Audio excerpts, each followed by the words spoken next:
always. So it's something like craving or wishing wishing for existence or for another life is something similar to that. So always should refuse or utterly, reject that feel to exist. And also that example that Surangika mentioned about the water, the ripples.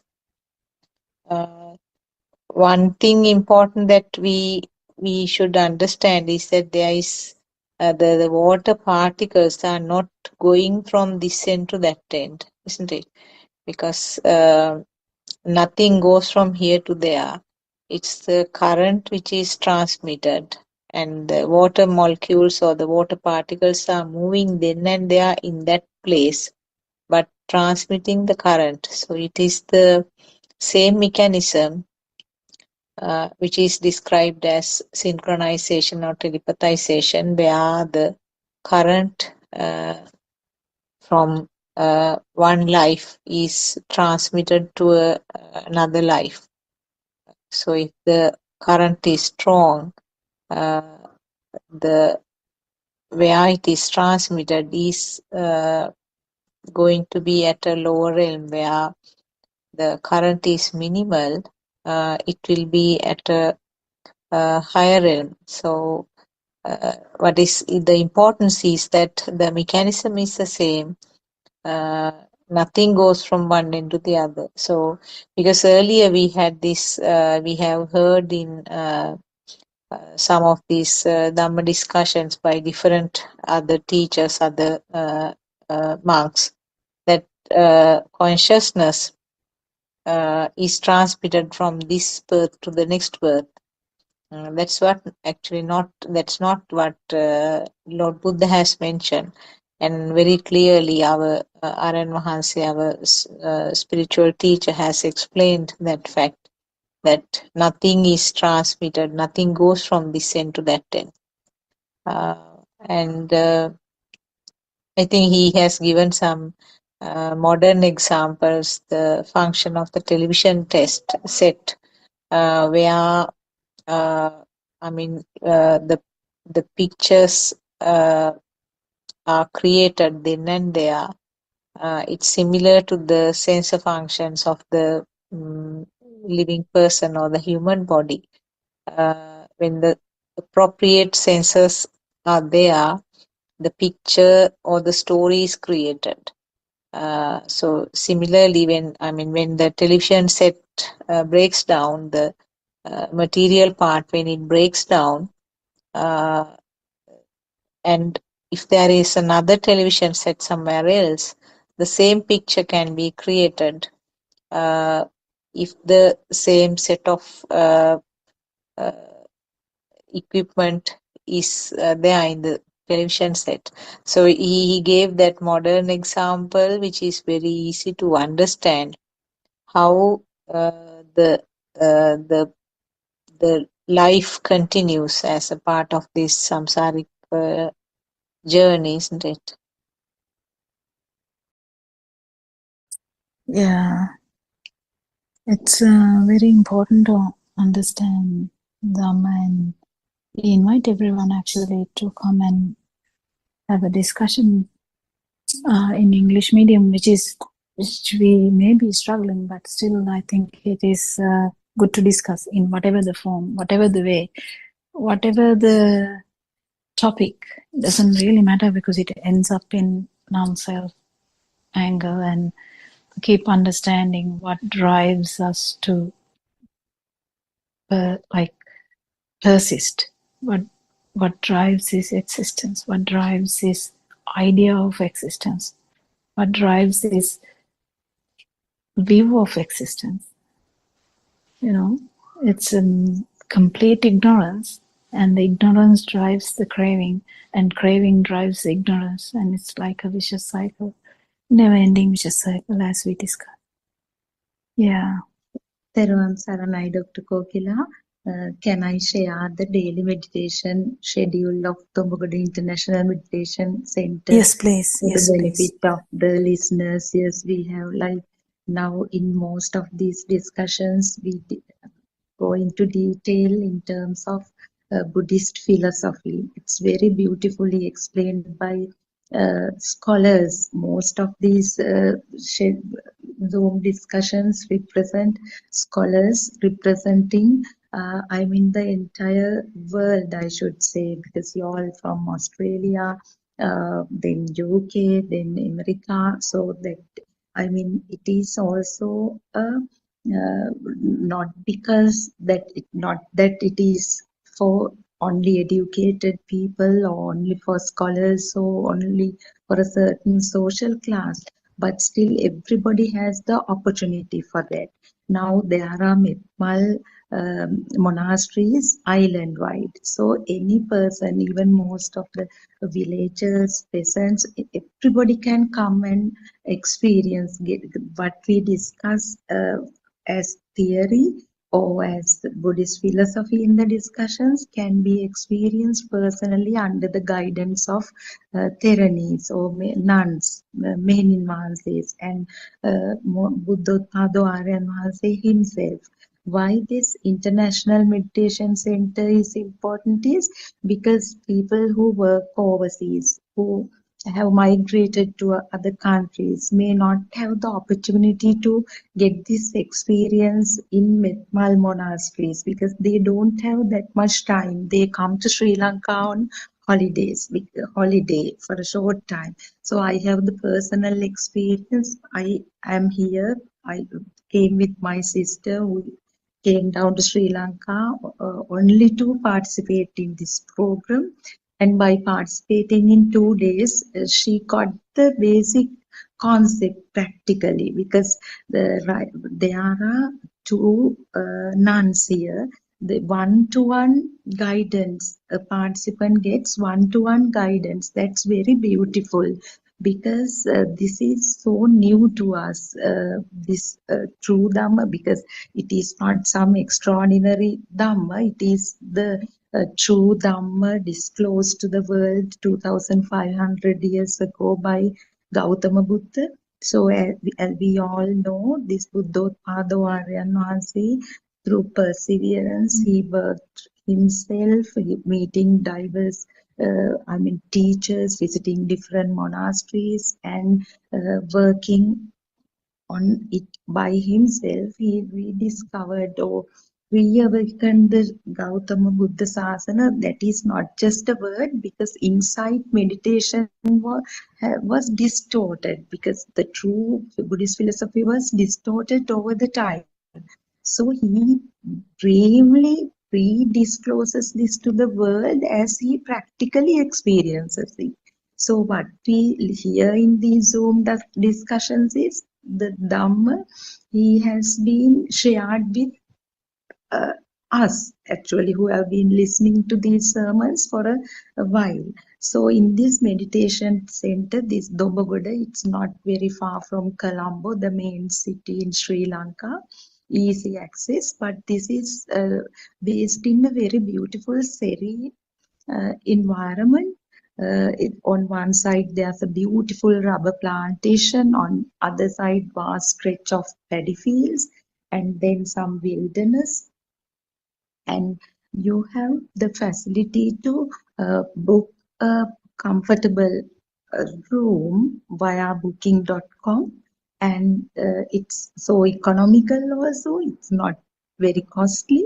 That is to facilitate because we believe that people who live overseas um, cannot easily fit into the heat, the climate, etc. So you have the comfortable with under these all these comforts, you can experience this true Dhamma in this beautiful center.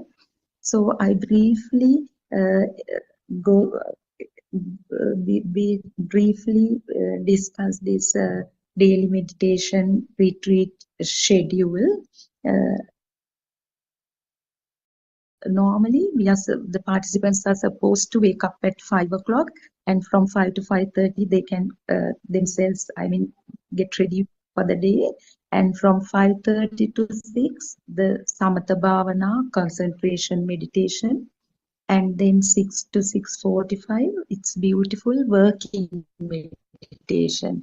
So why this working meditation is important is we practice these points of contemplation in an artificially created situation. Once you leave the meditation center, it comes to you naturally, automatically. We know that 3 levels as Satya, Krutya and Krutak. So for you to experience this in daily life, this meditation to become part of your daily life, this working meditation experience is very important. Working meditation means just sweeping the garden, picking up dried leaves, and helping them to prepare meals. I mean, not heavy work. And then 6:45, the typical Buddha Vandana, and 7 to 8, breakfast. It is very beautiful again, typical Sri Lankan meal, healthy meal is offered. Then from 8 to 10, Dhamma discourse, the wisdom of truth. It's happening in the discussion, Q&A, question and answer mode under the guidance of nuns. And then 10:30 to 11:30, sorry, 10 to 10:30, the tea break. 10:30 to 11:30, the Dhamma discussion continues. Then the Buddha Puja is offered at 11:30 and the lunch is offered. And from 12:30 to 1:30, the first point of contemplation is being introduced, and get the opportunity to walk through beautiful wilderness and this beautiful environment. Which silence is the beauty of this, that calmness. So it's the ideal setting for you to isolate from this busy world and to look at your own mind, to understand our own mind, because it's the biggest challenge. Then 1:30 to 2:30, second point of contemplation. Then the tea break. Then again 3 to 4, third point of contemplation. 4 to 5, fourth point of contemplation. Then another 5 to 6, again the working meditation experience. Then 6 to 7, another beautiful, I think this is Aryana's creativity and wisdom, actually, the silent meditation. This is so beautiful, because when the people who do not have, actually including myself, do not understand what this feel really is, this is the moment to let go of everything and to just wait under the kumbuk tree, or there are beautiful garden benches you can sit in. There, beautiful lawn is there. There are huge trees like kumbuk trees. So be seated under them and just wait silently. So it's there. We never know this. Being silent is a form of meditation. And then 7 to 7:15, again paying homage to Buddha. Then light meal is offered as dinner. Then 8 to 8:30, again concentration meditation. So by 8:30, the program, the scheduled program ends, but we still have the freedom, the participants have the freedom to practice walking meditation on the balconies, beautiful balconies, looking at the open. There's a beautiful, actually, panoramic view of the paddy fields and the sky. And so what I am telling is, as someone who has the first-hand experience of being here, to come and see, come and experience this, so you will for yourself realize this true Dhamma. That's what these Dhamma friends, Dr. Kokila and all of them explaining to you. It will become self-evident to all of you. So this is an open invitation to people who have a desire to, who have a passion to look for the truth, and to understand who are you and where are you, the two big questions asked by the Thai monk also. Tervan Saranai, thank you very much. Tervan Saranai. Devan Sarnai, I think we have to wind up the session today because we are running into 4 o'clock Zoom discussion.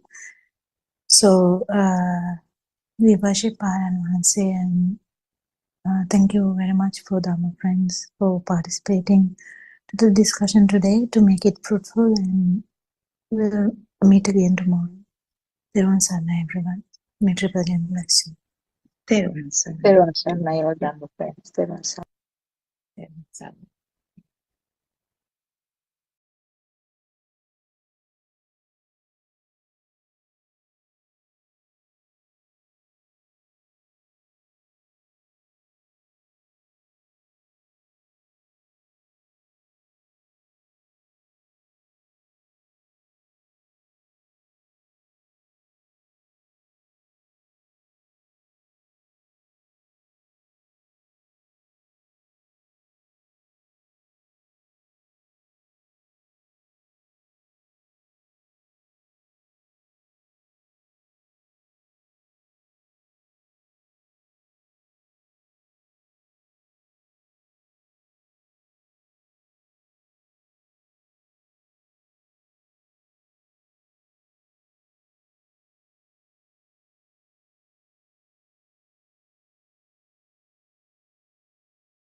You have to keep in mind that the outside does not exist and that it is only an illusion.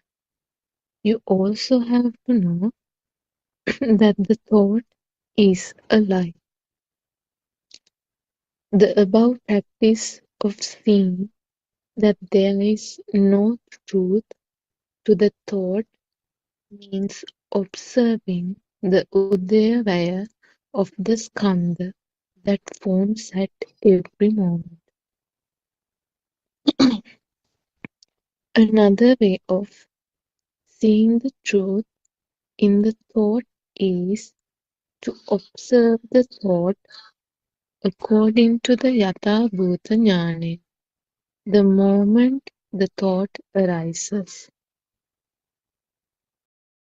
You also have to keep in mind that the outside does not exist at all, and that the outside is a lie. Keep in mind and see that even the thought does not exist at all, that the outside is a lie, that the thought is also a lie. The Buddha said, Tatra Tatra Vipassati. This means to observe the thought the moment it arises, on the spot. Sile patitaya naro sapanno chittam annangha bhavayam atapi nipako bhikkhuso imam vijayataye jatanti. If our mind is not calm, we cannot see these thoughts clearly. If we can see the pure truth in one thought, we would be able to overcome this illusional death and rebirth.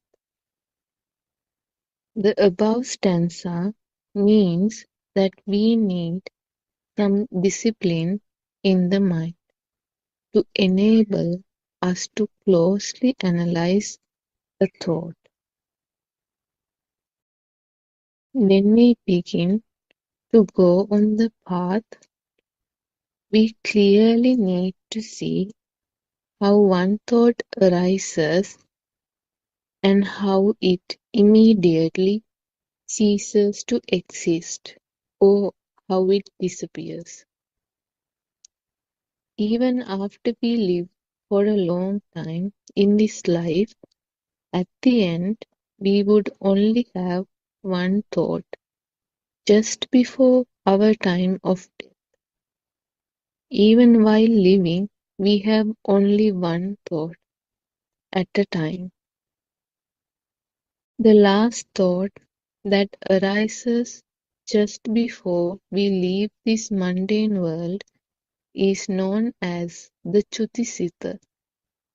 Seeing the truth in this thought means you see the illusory nature of the thought. You see that there is nothing in the thought and you let it go. At the end, at the last stages of your life, you would do the same thing to the last thought that arises in your mind. You would see the truth. Tedwan Sanna, everybody.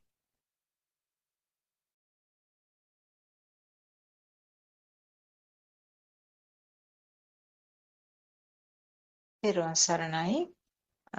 May all of you be blessed by Triple Gem. We worship Aran Wahanse at his feet. Therwan Saranai, all Dhamma friends who have joined to the Zoom and also who are listening from the YouTube. This is the English Zoom discussion, and we will be discussing the facts that Shani just read from the book, The True Dhamma Has Awakened, Volume 2. So we were discussing the facts read from yesterday, and then it is a continuity of what was mentioned and discussed yesterday. As a summary, what she read was all about the thought formation and then how it happens as a result of the five senses. As long as the breathing is there, the five senses will be activated. Five senses in the sense the eye, ear, nose, tongue, and the skin. So there is a continuous process. There is continuous stimuli which are arising as a part of this sensor function. And in the baby with the radiant mind, it's only these sensor functions which are there. That means the baby will experience seeing, hearing, and feeling.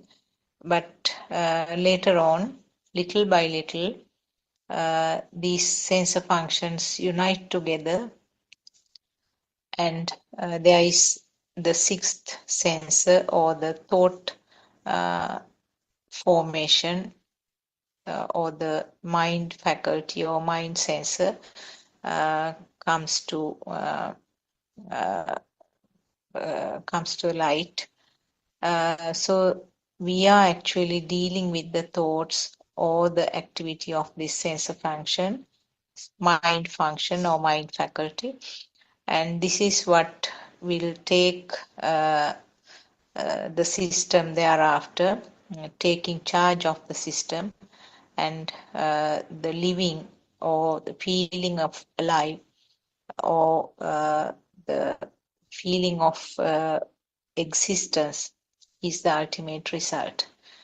But as Shani said, always there is only one thought at a time, and there is a sequence of thoughts, series of thoughts, uh, which means the which gives the meaning to the life, or this is a changing pattern of thoughts, and the it's called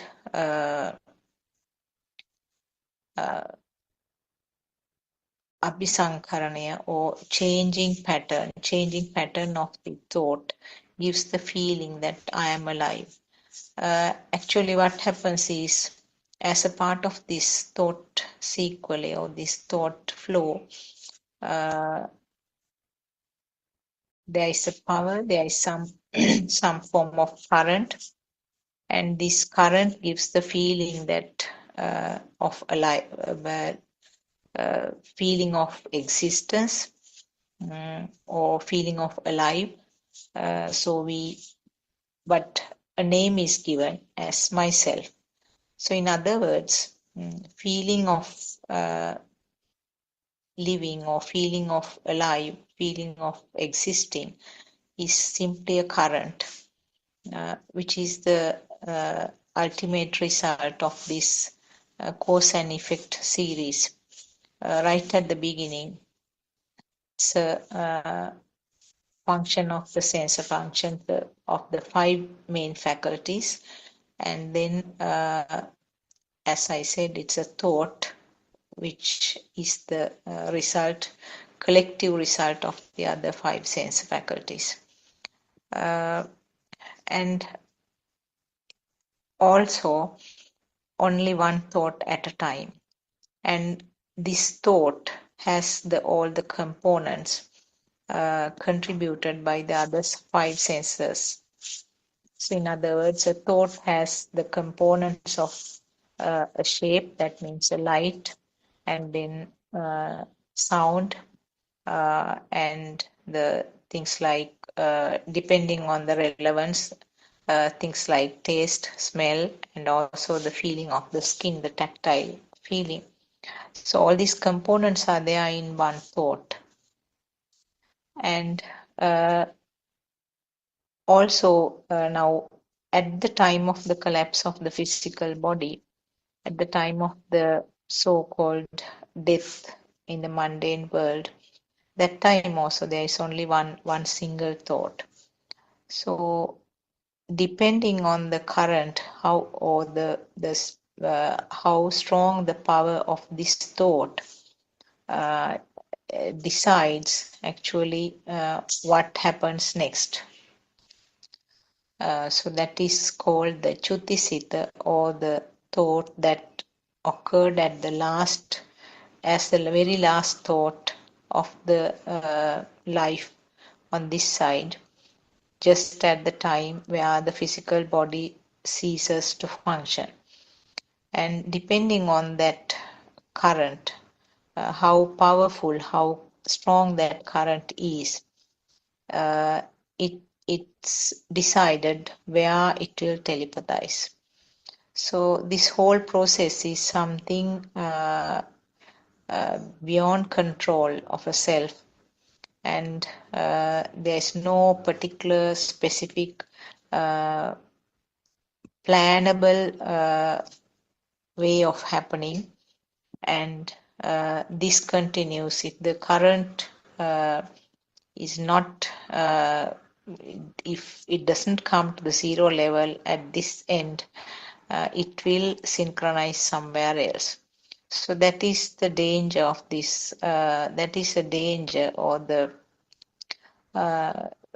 fearful fact about this a current. So I can see Surangika and Lalana also has joined. Would you like to add something? Teruvan Saranai. Therwan Saranai, Doctor. Therwan Saranai, everyone. Yes, Doctor, the most important thing we have to understand the how the current, the power of the current, how it has come through. So when we analyze our five faculties, it is the main reason to have a thought to become real. So when we analyze it carefully, so we know that current makes us the world and our thought becomes real for everyone. So without analyzing it, how the thought has formed, we won't be able to get rid of the thought. We are unable to see the truth of the mind. The mind is a thought. Thought is not real at all. So the powerfulness of the thought starts due to the sense creation. So when we understand this reality, the power of the thought will diminishing little by little gradually. So the existing field also, we know it is not true due to the speedy occurrence of these senses. It gives us the picture as it is real even. So it is not real actually. So when we understand this reality, it may take time, but Doctor, this truth we haven't heard before. So when you are doing something, you feel it. The thought is not real. But when you understand the reality of the thought, we can do our things leisurely. Whatever happens to us, whatever comes to us, we know how to handle it before than earlier. So this thought makes us the world. That is 100% true. Our advance is always highlighting the power of the thought. So this power makes us the world. The gravity of the power depends on our samsara journey. So I think every one of us know this true. But to realization takes time. It doesn't matter. But when you experience it, the thought is not real. You can do your things leisurely. And you may feel, no one is feel it. The happiness, not the happiness, the freedom that you are experience is cannot be explained even. The more freedom you feel, because whatever you do, wherever you go, it doesn't matter for you. You can do your things leisurely because the world does not become true for you. So that feel increasing gradually. So I think that is the most important part in this true Dharma to understand how the power has formed and the formation of your mind and the thought. So when you understand this reality, it's very easy to live without any doubt. Not even a doubt. Your suffering, your sorrow will diminishing gradually, Doctor. That's what I want to say, dear Saranai. Yes, Teruvan Saranai. Uh, I would like to invite Dr. Kokila or Surangika also to. Sorry, I missed the first bit. What was the initial bit, like the topic? It was actually about the thought formation, and then briefly talked about the Chutisita. And it was explained that From the book? Yes, from the book, yes. Oh, okay. Only one thought at a time, and then that effect of that last thought is what is called the Chutisita, and the current which is there at that moment will decide the next outcome. That was, yeah, that was Yeah. Actually, Solanika can join the discussion if she can. Or there's, I can see few others also, they can join as well.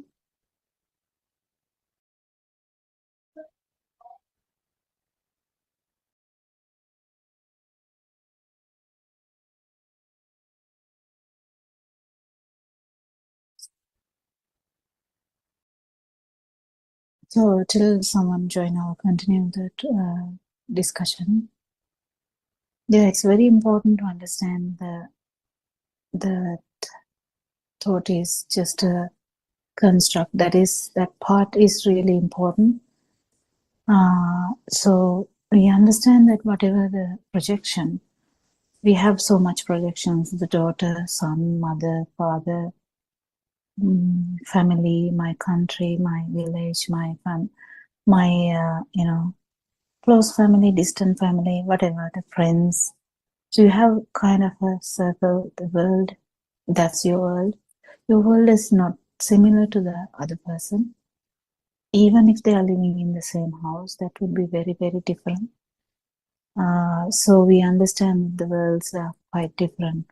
But we keep understanding through this Dhamma that the world actually is a kind of a stimulus or thought.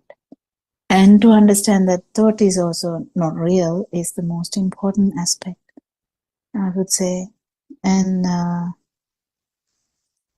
and when we understand that it's only one stimulus at a time and one thought at a time, and the power of that thought, which underlies the thought, is what we feel, and that one is actually nothing related to the stimulus. That is why when we talk about that, we understand that the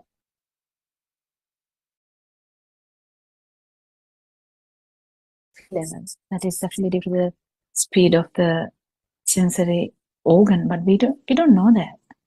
We don't know that. Even the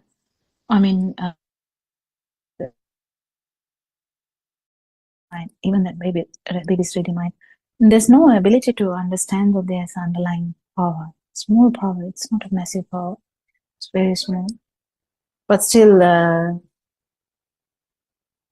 to detect that, the best way to detect that is to understand your thought process and the thinking patterns. There's so many different thinking patterns, and we can understand one person will have a different, and the way you think is the magic power that you end up with a really bad kind of worse vibration than you are born. That's the usual pattern. Usually most of the humans will end up in lower realms. That's what Lord Buddha suggested. Your home is usually lower realms, not upper realms. But rarely you can get some upper realms too. But the main important thing is the correct vision. Anyone else who can join the discussion? The formation of mind, or formation of one thought, or formation of this and the continuation of this vibration is the main thing that we keep understanding. Any practical points also you can ask. Anything else, Suranka? Do you have anything to add? Terun Sanai, Dr. Pokilan, and our friends. Yes, I think the point about various emotions and various realms being touched by this one thought is quite important that you try to bring out. We've heard about the 31 planes of existence and the conventional or worldly interpretation of this, thinking that, there are actually different planes of existence, or when one dies, one goes to heaven, when one dies, one goes to hell, so on and so forth. So those have all been based on misconceptions that have been carried on over the years through various teachings. It has been through the What Suranka Buddothpado. said, was it similar to everyone, or was it me? Maybe it is me, actually. Sorry, Dr. Popula? No, I couldn't hear part of what you said. Was it only my problem, or was it same to the No, others? I just said that in terms of the thought and how important it is to analyze the thought. And as a part of that, to understand that these 31 planes of existence. Sorry, can you hear me now? Yeah, we can hear. Okay. So as part of understanding the thought, that it is also equally important to understand this so-called 31 planes of existence, which if we didn't come across the true Dhamma, there was this notion or misconception that those actually existed outside somewhere, and that one has to die to go to heaven and might die and go to hell. So therefore do good, do merit, and so on and so forth. So through this true Dhamma, we understand by analyzing the thought and the volitional formations that I think Dr. Sakuntala, you touched on earlier, as well as in the book. The depends on how coarse that emotion, how coarse the upadana or the attachment and the craving is to the thought, and how strong that self-vibration is, then that can propel one to the lower realms. If it is finer and finer and the volitional formation becomes less as the defilements fade away gradually, then the realms can be the higher realms, because the thoughts are not as coarse and not as heavy as it used to be because of the understanding of the true Dhamma. But despite it being in different planes, so I'll come to that in a minute. The other thing that even Narayana Vahansa, the noble spiritual teacher, says that another misconception is people think that, the dog is in the dog world and the cat is in the cat world, and then we humans, we are in the human world, and therefore we are, higher than them and, more superior than them kind of thing. But if you take any kind of example of different people behaving in different ways, or even with our own experiences, one knows that if as long as one is in ignorance, through emotions and through volitional formations, one can get angry, one can get stressed, one can get depressed, one can, in a fraction of a moment, there can be a murder that will happen because someone has flown into a temper or into a rage, to the extent that that person can take a knife or a gun and stab or shoot a person. So to that extent, the abhisankarana or the volitional formation can go to an absolute extreme.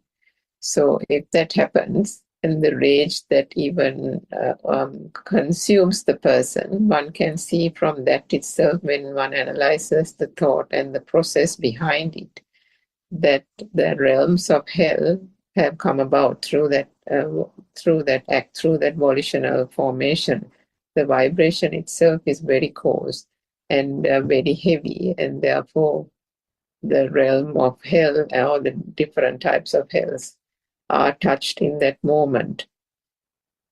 Similarly, you can have people with more awareness of the Dhamma, the defilements are fading, and that person can have only very, very light or low self-vibration, and perhaps somebody on the path.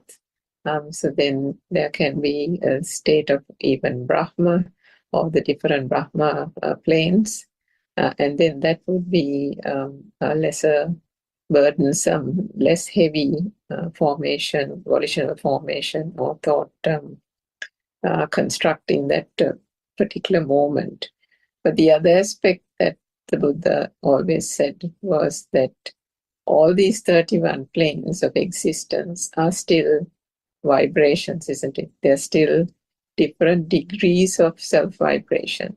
And that's what we need to understand. So any kind of vibration is not the Buddha's word on. That's not that's something that one has to work on, because the ultimate akampita or non-vibrational state is the state.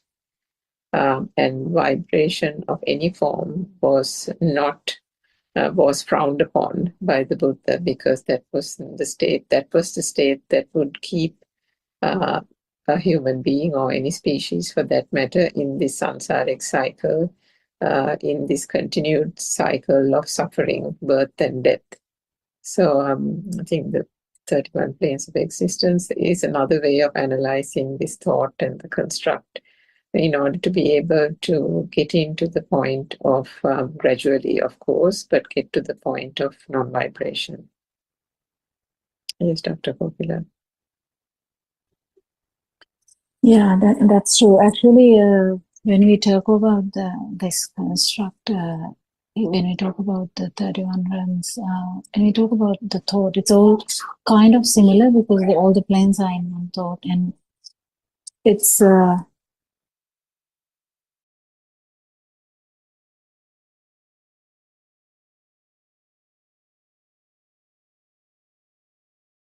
sorry, I had to mute a little bit.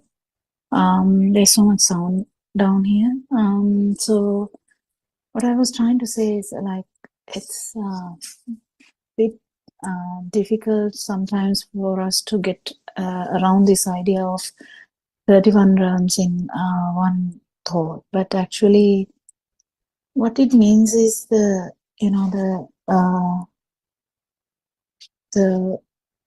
when we take everything for granted, and when the thought is felt as real, when the projection becomes outside, the vibration has to be so high, and those vibrations, we call it like sensual realm.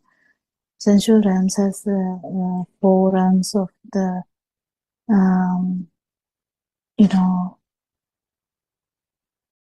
is it called hell? So 4 realms of lower realms, and then the human and the I think the devas, and then when we come to understand the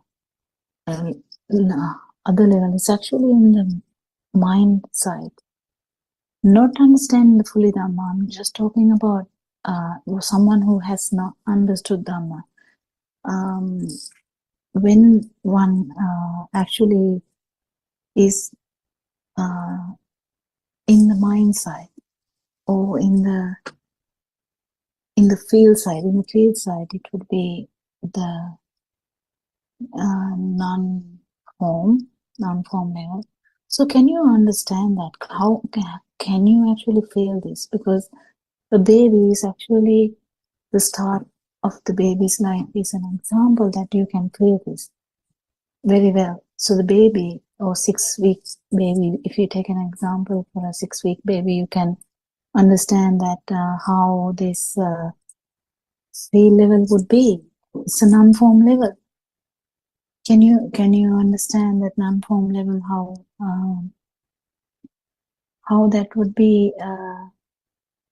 Actually, there's no even thought in that level, in the non-form level. But when the thoughts are now already, when we talk about someone in age like more than 7 years or so, there's already the thoughts are already formed, and thoughts would be showing the kind of all these levels. How?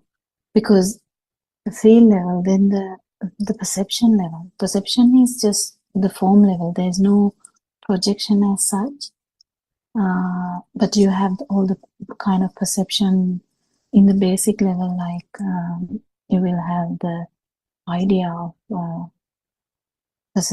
idea of something. But then when we go on, when it happens again and again, a lot of things will come together, and then projection is getting stronger and stronger as a thought level. So when we understand this, now when we talk about someone and trying to understand this Dhamma, this thought is already formed. This is a very classic feature of humans. It's in human thought only we talk about these 31 realms. So in a human thought, you can understand that human stimuli, or just one stimuli starting from maybe if you just sit down in your garden and you hear noise and you understand that it is a sound of a crow. So sound of the crow, how did that happen? Sound of the crow, the sound. And how does the sound perception come? How does the sound perception come, and how does the sound of the crow comes? You know, but when the sound of the crow has already happened, you can't reverse it. Lord Buddha said this nicely, that you can't reverse it. So it will be the sound of the crow anyway. But then when you hear the sound of the crow, all the realms are there. How come is that?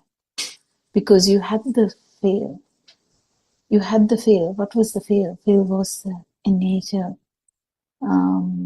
Feel that we had. It is already here in the sound of the crow. That vibration, the vibratory nature of the ear is already there. Let alone the vibration of self. Because in a normal human who has not understood any Dhamma, it would be misinterpreted as self anyway. But when we interpret this now, it becomes a bit different. But just trying to say the crow of the sound. Sorry, sound of the crow. What am I saying? Sound of the crow. How that had these all three layers: the feel, the vibration of the ear, and then the actual perception, and then the story you have about it. Because the sound of the crow can bring so many things to your life. You have already have an idea of he must be asking for food, or here come it is. I will not be able to sit in this garden without, I just wanted to sit here peacefully. Now these crows are shouting here, something like that. This would go on and on. How does that happen? So that's the important thing. So how this humanity, or the most important human life, how this one thought is having all these features, and what actually happens with this self-view is you just misinterpret everything. The misinterpretation of the feel is the beginning, because you never know that it is just a vibration of the ear. It's already been misinterpreted, or misconception is there that it is felt here. So you felt when something is felt here, you immediately take it as it's felt something like me or mine or myself. Everything is there now, and even the perception, crow. It is the continuation of what you hear, what you see, what you. I don't think anyone will try to catch a crow and touch, but you know, of course, how it will be feeling, because it's a bird. So this story goes on and on. Story goes on and on. So what happens when you die? So the thought will stop. What does not stop there? There's something which is not stopping. What is not stopping? The power. Why? Because power was not actually associated with the stimulus. That is the power which happened in initial zygote of you as well, like yourself. But then that will be going on. This is what happened to our parents. If they because they didn't hear any of these Dhamma at all. They heard some Dhamma, but not full Dhamma. So they just thought they are existing, and they thought when they are dying, they are dying. Very easy. Just think that you were born in somewhere, and then you lived about 85 years, and then you just die. And you think that you are dying. Nothing wrong, but they just die suffering, thinking that they have to leave everyone, and they didn't know what is going to happen. So why does that happen? Because the power which initially happened is surviving. There is no way that power will go down. Why? Because as we know, living is called, what happens is the constructs are going to get more stronger and stronger. So the power is going to get stronger and stronger. So the more you have the data, more you have the power, because they all give you a sense of living, a sense of self. So this sense of self has nothing to do with this sensory organ vibrations, but due to the ignorance, this continued to play a part in everyone's life, isn't it? Anyone to add something to that?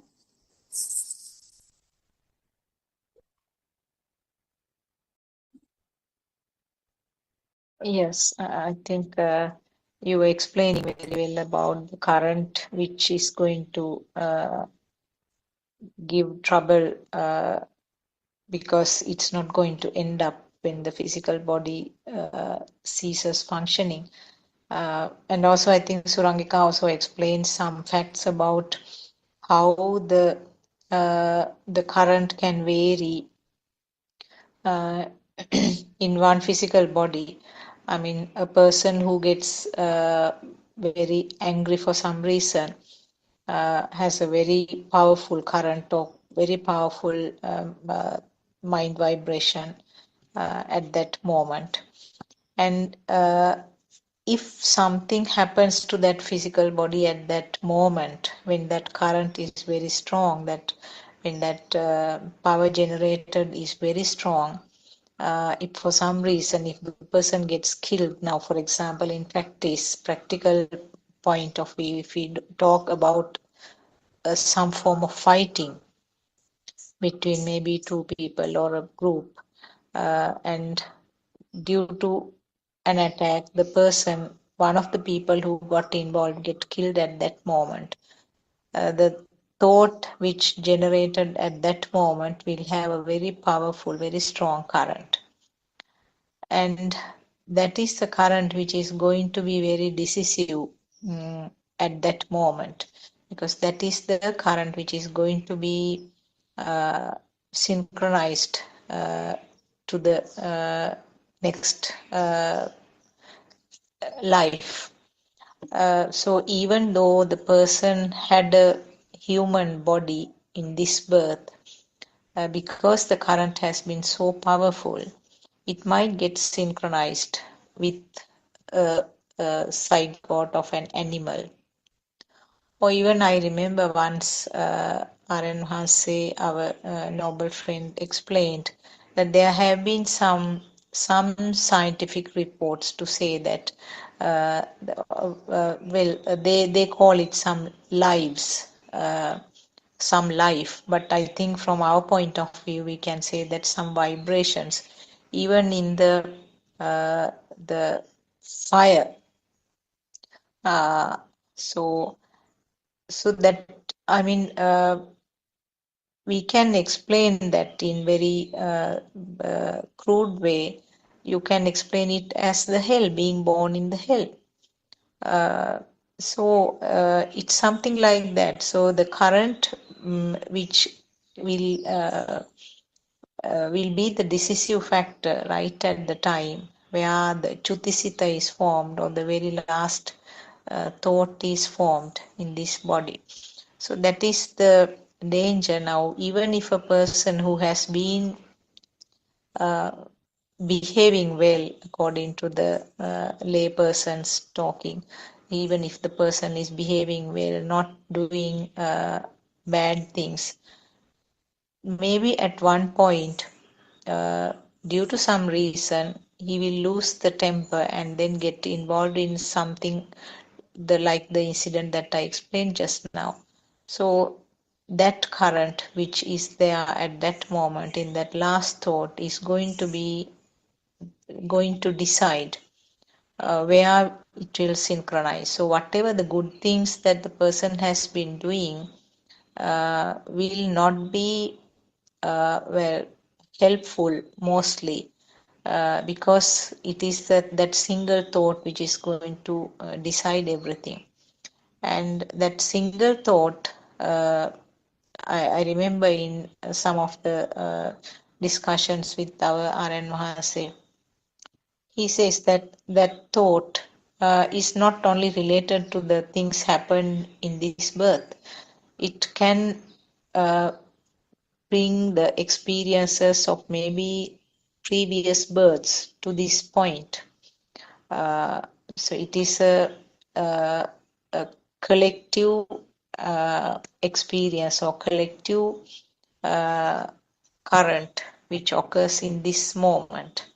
So these things are actually very complicated and very difficult to understand sometimes.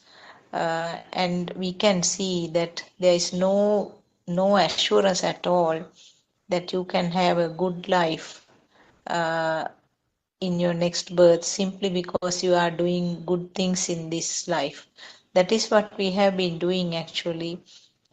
We were told that doing good things, behaving well, and lots of meritorious activities will bring good to the future births. But it's not so, because there are stories even from Lord Buddha's time where people, sometimes kings and queens, who have done uh, extremely high level meritorious activities, but still they, even for a brief period, they had some birth in animal levels, because those have been described by Lord Buddha.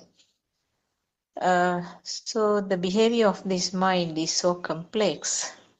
Yes, Kokila, if you can add Yeah, something. actually, I wanted to add to that. Yes. You know, Yes. the main problem we had was we looked at this. I mean, even if someone tells us any of these things, we used to look at this whole scenario with the self view, and also scenario with the view of consciousness, or the view of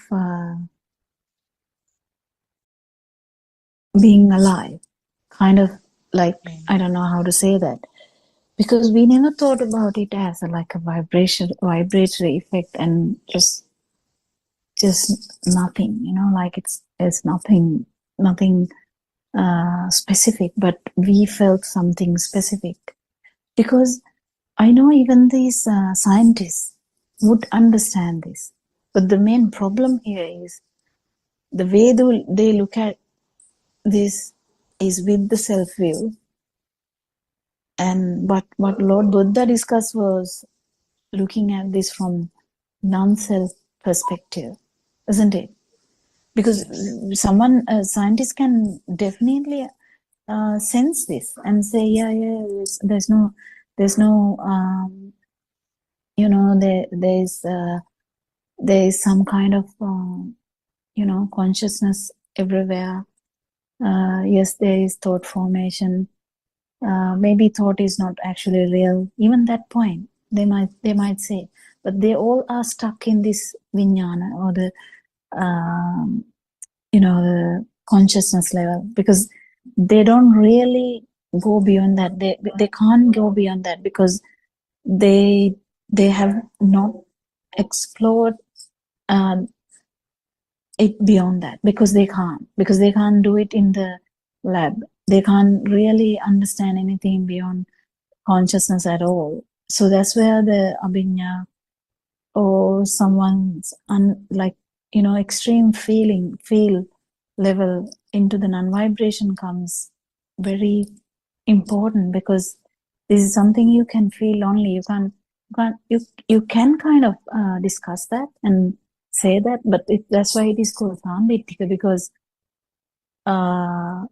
basic consciousness is the basic thing everyone would agree. They agree that consciousness is something which is universal or something like that. They will stop there, because they can't really understand anything beyond that, because beyond that is only a field. So even the consciousness is a field, but then beyond, how can you understand that there is something beyond consciousness, like non-vibration? That is the problem. And also looking at this, saviññānaka and aviññānaka, I don't know whether there's an English word for this. Actually, Suranga might be able to help there, whether there is a word used somewhere. Because Sudama is not here today.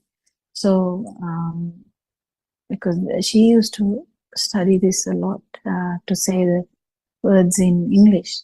But I would say, what did you say, Surangika? Saviññānaka and aviññānaka. I'm not sure. I think it's just taking the self vibration to be real, isn't it? Because there's I don't know a particular term for it, but the consciousness or the Saviññānaka view that you were trying to explain is that's taken as a base, and that is almost like that's a given for everybody. That's the default, because for the conventional world, they cannot absolutely fathom anything where the consciousness is not there. And when I say consciousness, it doesn't mean consciousness as a word or consciousness as a term. Consciousness exactly the way we interpret it, because what is consciousness, as Arden Master says, and we have understood through the true Dhamma, is the feel, isn't it? The feeling of existence. But what the conventional world and the lay people don't understand because of ignorance is that even that feel is a construct. So that's the thing. The vibratory nature of everything, and the speed is the magic of this problem. Speed is the magic. Speed has nothing to do with the self, by the way. It's just the nature. But the problem is, with the speed, you feel as alive, and you feel as, existing. You feel as something is happening. So that is the problem that is misunderstood from the beginning to the end. And even to discuss this, I think, is such a beautiful thing, because you can't get around that idea much. Just to discuss this, or let alone feeling this. Even to just understand this, that this self is actually a misconception or misunderstanding due to speedy vibration of whatever the organ. It doesn't matter what the organ is. And finally, we are able to actually, just hand over. If you want it, you just keep it. Hand over it to the I. I mean, if we understand that the I is impermanent in that sense, who will like to crave for impermanent things? No one. No, not a person who has a kind of a good sense, normal sense, common sense, would go after something which is a construct. I mean, as children, we went after sand castles. We don't do that anymore. Do we? Isn't it? Anyone? Yeah. I mean, it is funny to say that, though, because we all had that idea, isn't it, Suranta? We all had that idea. We went, I mean, I can't really, if I start to say about how I went after this self-vibration, this Zoom, I don't think that the Zooms will end. I mean, Zooms will continue. Because if you take one by one, how arrogant we were in believing that there is a, how foolish we were believing that there is a, how craving we were, thinking that there are things to crave for. It's weird. I mean, now only that it feels weird.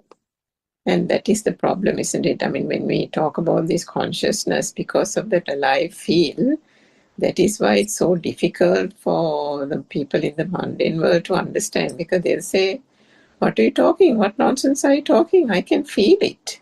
You know, Yeah. I can feel the world is there. I can feel myself here. I can feel that. I can feel this. And whatever you say, you can't deny the fact that I feel. So the problem is, the feel is there through the construct, through the speedy vibration, through all that. What they don't understand is how, because of that feel, and they don't understand how the feel came about, they attribute the feel to an I, to an absolute, Yes. some concept that has been perceived and conceived, whatever word you want to call it. And they have said, I feel that, I feel this, I see that, I hear this. So the I has been attached. How did the I get attached? So there is no way that one can unravel that. And until such time one can unravel that through this true Dhamma, there is always that attachment, there's always that linking to the I, to the ego, and to the identity. And as you said just a minute ago, nobody will want to accept the fact that there is no I, that there is this is an anatma or no self Dhamma, that there was never an I or a self here, and it was just a wrong self view. Because I mean, you can't blame them if they have not, fundamentally understood how this whole process, this mechanism works. It is impossible to unravel the I, isn't it? The illusion of the I. In the other way around, once you understand this, it is very difficult to play the other way around. Yeah, exactly. Yeah, and then we are like, who am I? Who are you talking about? Who are you? And then as Aranwanse says all the time, I mean, I can understand how Aranwanse must be feeling, because we used to talk to him all the time in the Zoom discussions much, I mean, before, and we used to like say, Aranwanse, I understood this, and I can feel how funny it would have been to him, like to see, oh yeah, did you? And then, like to feel that, you have to go a long way, how it is. And we are still here. We are still struggling, to get around these things, to talk about these things. And, that confidence he has, that, it comes with this non-self feel, the confidence. It's so beautiful to be able to associate a noble friend, I would say, isn't it, Suranka? And get around that idea, what he says, how many years we have taken to understand him, and how many more years would it take to become him, like him, not him, but like him. We never know, but we definitely know, what we definitely know is it has begun. Definitely it has begun. So if someone starts saying that, there is self, no one would believe that anymore. Especially Buddothpado says, the people who listen to his sermons. And even if someone come and tell there is nirvana, we would be like, really? that would be funny, because like everything is a thought. But definitely, yes, there is non-vibration, because that's the thing.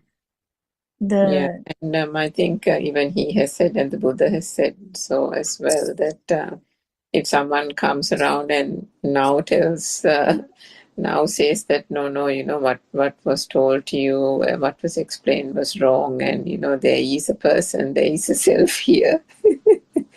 There is no way that that person is going to take it, because it's now self-evident, isn't it? The experience is there, and there is no turning back, isn't it? That's the beauty of this, and that's the beauty of the other beauty of this Dhamma is understanding this mind, understanding one thought, understanding that there is no self, understanding the speed, what speed has done to us, understanding this non-self, actually feeling it. These things have their own pattern as well. I mean, no one is actually understanding Dhamma. It just happens. This is the self. If self try to understand it, if self try to become the non-self, that's not going to happen. But what you can do is just listen to Dhamma, discuss Dhamma, and try to understand Dhamma. Think about Dhamma, that's fine, the truth, and see what happens. That's all. You just try to get around the idea of what has happened here. And when you understand what has happened here, this vibration, which was fighting the whole samsaric time, is going to die down. It's going to die down.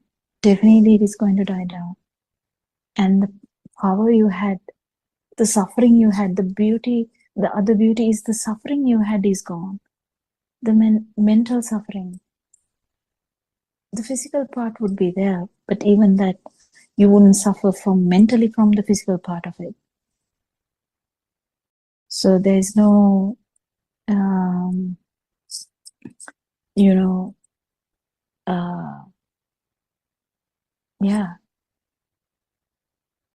the suffering part is a bit difficult to understand to some because the body sensor faculties are still working. Yes, if you burn yourself, you might feel the burn. If you cut yourself, yes, you will feel the cut. Until your sensory organs are there, you will feel that. But you will feel that without a burning inside. That's the beauty of Dhamma. And I think we invite everyone to come and listen to this Dhamma in Sinhala or in English. We try to do our best. But if someone actually comes and asks a question, trying to actually understand this would come out much better than this, isn't it, Ranka? I think this Dhamma will come out much better than this if it is an actual question, trying to understand this. Yeah. I mean, I've constantly reflected on that, Dr. Kokila. I think the problem with this conversation is it's twofold, actually. One is, you touched on it a little while ago, when Aranwansa comes to the Zoom, he speaks so freely, and that comes. He speaks so freely, he speaks so lightly, but the words have so much of force, so much of directness, so much of clarity in it, and that is because it's coming from that non-vibration. It's coming from a point where there is nothing to hold back, where there is nothing to, there's no inhibitions, isn't it? And because of that, it is free. The words are used to convey something, to convey the truth, and that's it. But I mean, just even if you compare that, and he says that, your conversation is dead, you're like half awake. That is because a couple of things. I think depending on what stage on the path each person is, or if you can just call it that for the sake of the conversation, there is, on one side, there is a respect for the Dhamma. And now even that is a thought. No, now we think that, we have to talk in this particular way because we have to be respectful. And then the other part of it is there can be certain aspects that we are not sure, so we don't want to go, gung ho, pell mell, and say it as if it's a statement. Yeah. So we are more cautionary in our approach in the way we describe it, so on and so forth. So each person, if you just look at, listen, reflect on the Zoom conversations, each one does that thing. To a certain extent, I suppose that cannot be helped, because if the complete non-vibration has not been reached, then that is the case. But that point of confidence that Aryan Mahansa speaks also comes from that non-vibration, isn't it? Yeah, So that's it's so amazing. beautiful. Yeah, that's so beautiful. And the way he changes the vibe is so amazing. That's right. He changes it quite suddenly and quite amazingly. The thing is, that can happen to us also from time to time. The thing is, it's not throughout sometimes. And specifically, if we are thrown into a place where we have to help someone, then I think it happens. True. Otherwise, the discussion wise, it goes here and there, and you don't know sometimes what you're telling also, and it keeps going here and there. But when someone is actually asking a question, I feel it changes suddenly. The focus changes suddenly, and then the trying to help that person, it's much more clearer and more directed and more I think straightforward. Yeah, I have felt this so much times. Perhaps Lalana or Dr. Sakuntala can add to the discussion. Yes, doctor. The RNS is very straightforward. So when I met RNS in Kelaniya, the live discussion is really important. We feel it better than in Zoom, doctor. Live discussion is much more easier to understand because RNS is asking direct questions, very leisurely explaining each and every point as a summary, and the way the RNS explaining Dhamma is really important in the live session, doctor. What I felt. Yes, I met I'm sure it would RNS. have been, isn't it, Lalana? That was would Yeah. have been a I great talked with privilege. RNS. Yeah. Yes. It's a different I haven't had that chance. way. Doctor, live discussion, because I spent the whole day with Aranwasa. It's a different way when we are talking with the Zoom and the live session. It's totally different, doctor and Mr. Rangika. Definitely. Yeah. Definitely, it should have been. I haven't had the opportunity to have a live discussion with him. I don't know whether Surangika had a chance. No, I not haven't yet. either. Yeah, no. Yeah. I think Dr. Sakuntala may have, but we are not that fortunate. Yes. I had actually, it was a brief time. Unfortunately, I had to go out of the temple right at the time that the discussions were starting with Aryan Hase. For couple of essential things, I had to get involved. So, but I listened to one of the discussions which he had that time. Actually, he didn't ask many questions, but he sort of kept his eyes also closed, and he did a kind of deep discussion in the sense it's a deep deshana, some deep factors. And after that, I had a very brief time to talk to him. It was actually, very energetic. You can see how energetic he is, because when we had this procession from the main road up to the temple, he was organizing everything from the start to the end. He was walking and correcting the things and ordering, giving advices. So complete thing was under his supervision.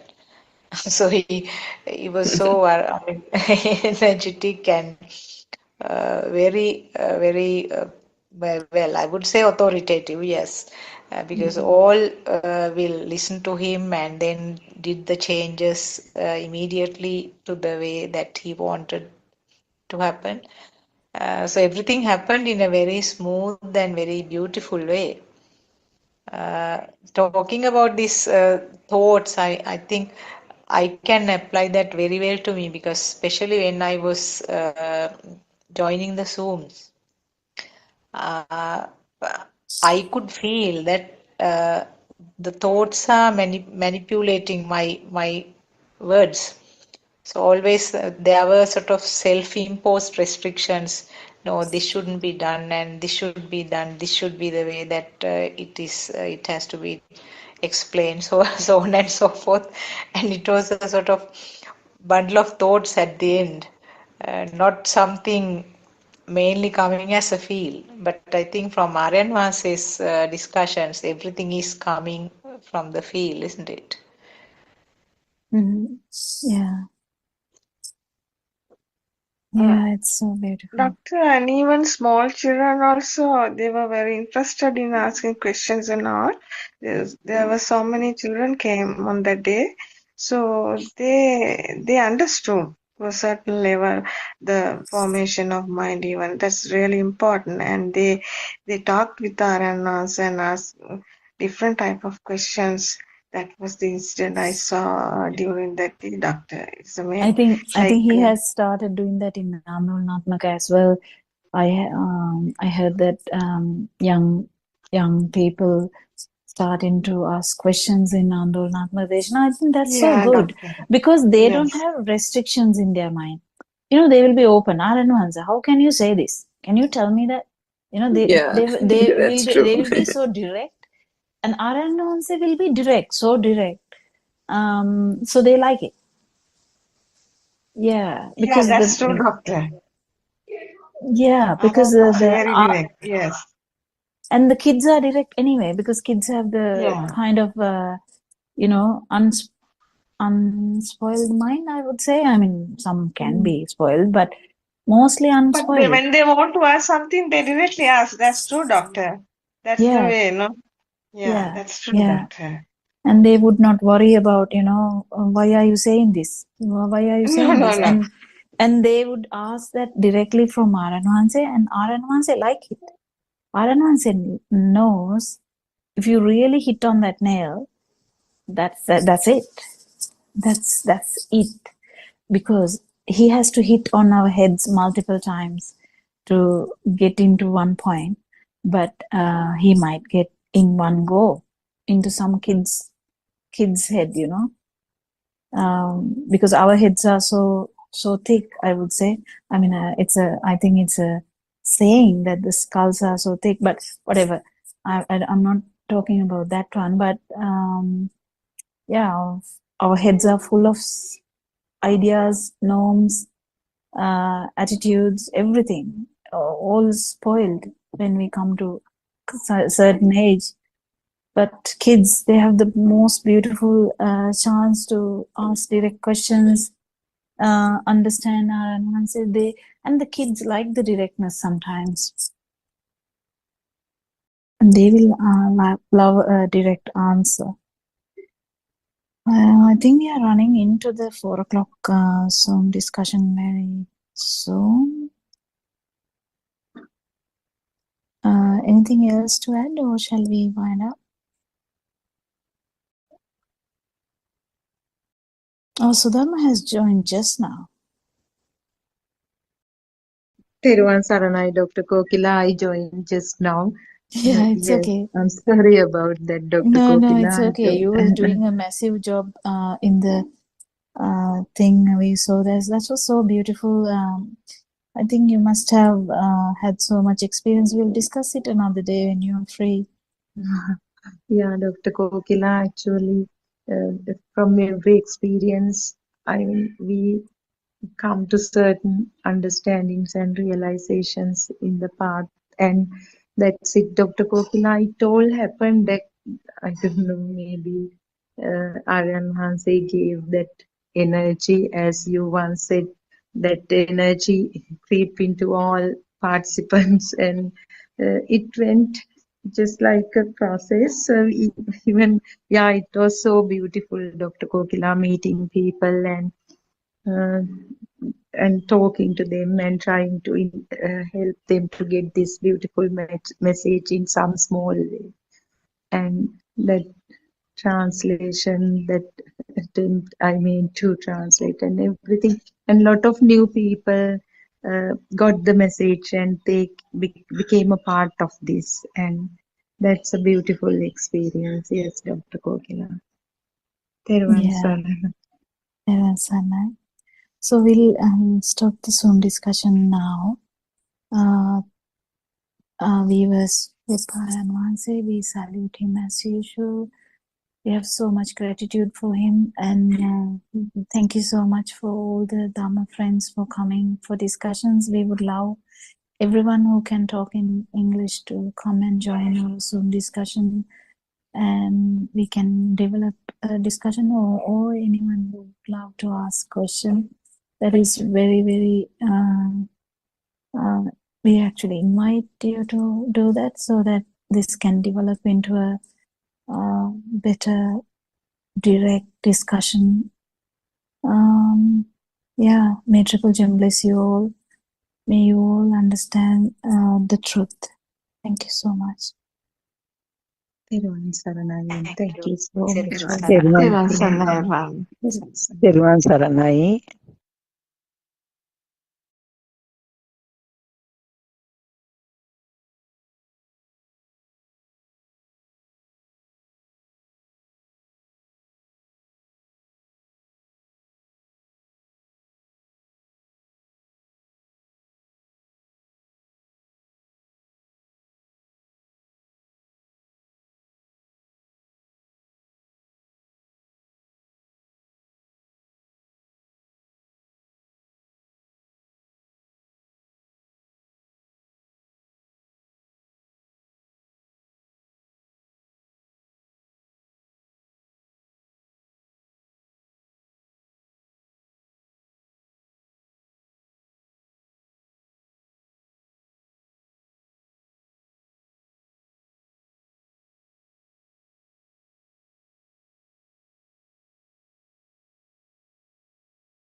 from all the other five senses gets tied up to the image, it makes us feel that it is there and that it really exists.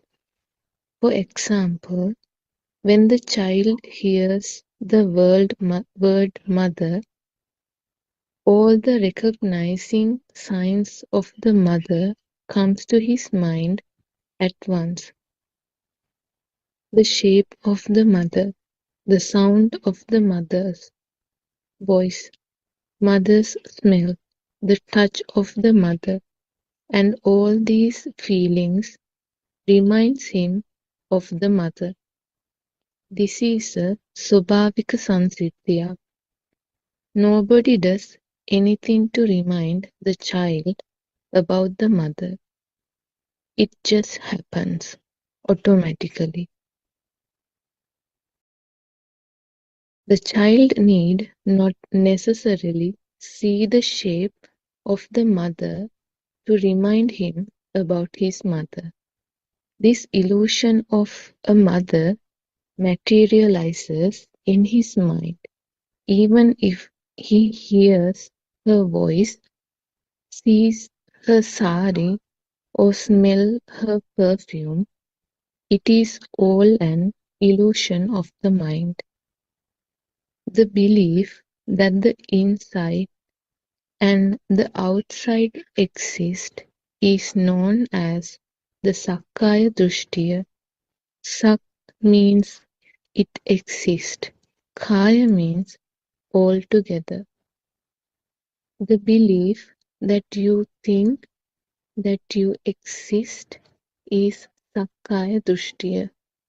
For each stimulus, aramana, there are 5 other stimuli that come together to convince us that what we experience outside is true and it is real and that thing truly exists. And we really believe that this thing that is outside really exists. The belief that the outside exists is a delusion, a mulava. There is nothing as such. All the explanation given above is to teach you about how this illusion is formed. For you, this is only knowledge. You have to practice how to come out of this illusion and realize the pure truth yourself. From this point onwards, let us learn how to practice going on the path to Nirvana. Every time you receive a thought, you have to keep in mind that it is only a thought and that there is nothing in it.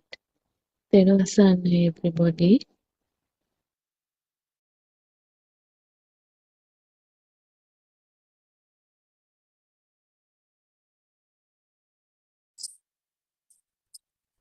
Tervansana. May Triple bless you all. Vilashe Palan Wahanse.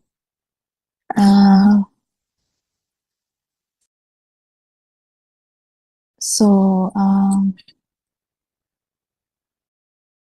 what is the main message, Shani, that you were reading about? What was the main discussion point there? I think it is about the perception again, isn't it?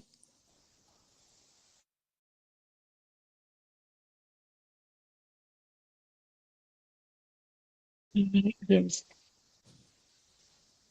it's how this all stimuli from the senses come together and make the mother. Mm. Yeah. Yeah, so how the mind sensor forms and how it goes on and on. Yeah, we can start the discussion around that topic. So we have discussed this a lot, but in the sense of when we trying to read the book, we can go along that nicely. So we can talk about it again.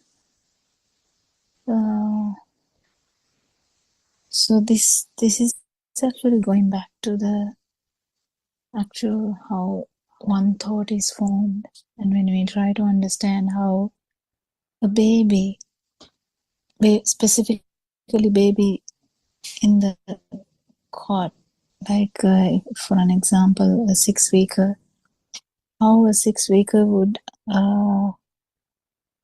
feel, not think. 6-weekers would feel a lot of things, but not think.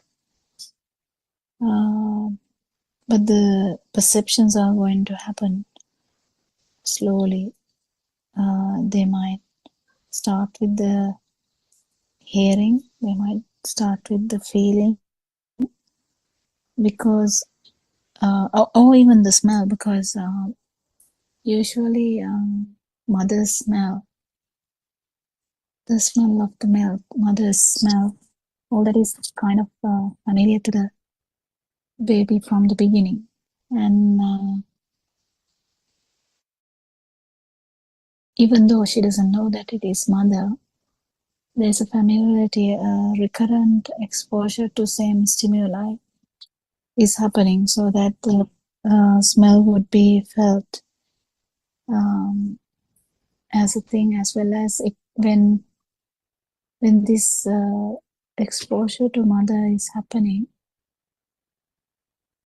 even though we call like that, what actually happens is the function of the eye, function of the ear, function of the skin, function of the nose, function of the tongue. So when they all come on kind of at the same time, there is always a correlation between these senses to identify it as one thing, because the smell comes, one form of light comes, and also mother's voice might come, because mother may be talking to the baby or singing a lullaby. So how this affects without even someone telling that this is mother, mom or amma, baby has an idea. That is the perception that the perception of safety, perception of getting fed, perception of being cozy, like comfortable, is everything around that mother's experience, even though they might not know that that experience is called mother. It takes time, because someone has to tell, someone has to introduce that thing, like this is mother, this is mother. Can you tell baby this is mother? So that baby will slowly start to understand, if the baby calls out mother, that this figure, that mental figure, or in the sense eye perception and all the other perceptions, has kind of become a thing now, that is called mother. And when baby says mother, this actual mother who is thinking as mother is going to react so much. She's going to identify that there is a reaction when you say that name. And if that system keeps learning, that's how they might call that name from a room, and mother keeps running. Mother will run back to the baby. So they keep understanding, okay, if you want to get milk, if you want to get that soft feeling of mother, in the sense, even if she is not knowing that it is the mother, she will learn slowly, because these humans are actually very pretty quick to learn. So the system will learn, okay, if I say these few words, because the first few words come out of the epiglottis or the glottis, where the that function is actually a reproduction of the sound that they heard. It is a reproduction. How can a child call out the word Amma? How? Have you ever researched about this? How can a baby call out dad or anything else in that sense? They have to be they have to be heard. In that sense, you know that it is a reproduction of the mind, because when you hear that, it is going to be a thought, and thoughts can be produced through the glottis. So that is how the sound is coming out. So we know that actually the mind is the sound. Mind is a sound vibration. Do you get it? It's really important to understand this. Aranwansi has told this multiple times. Hitakya Dhvaniya. So the mind is actually a sound vibration. But in the mind, the sound is not there, just the vibration. Do you get it? Because when someone is thinking, there's no sound. It's like Kamal is climbing a tree. You can read it without any sound, but still the perception is there. Similarly, you might think something. You might think, oh, today is a good day. And you might not voice it, might not actually come out of your glottis. So the mouth. So when you understand that it's just mind is a sound, and this sound vibration has no sound in it. So do you understand this, how things keep changing when you start understanding Dhamma? That actually these perceptions have no power, have no meaning whatsoever. Even though we feel it differently, we feel a sense of belonging when we say my mother. We feel a sense of belonging when we say this is my house. We feel a sense of belonging when we say this is my son, or this is my daughter, this is my country. So don't you see when you say I, me, mine, it has a sense, it has a meaning, it has a weight, it has a kind of a thing in it, isn't it? Can someone actually comment on these areas, how this keep happening, and how I couldn't tell this part. Actually, even actions are output of this vibration as well. So the child stands and mother is shouting, child learns standing through example, because they might see it. Because whenever you see something also, you can copy that. Whenever you hear something also, you can copy that.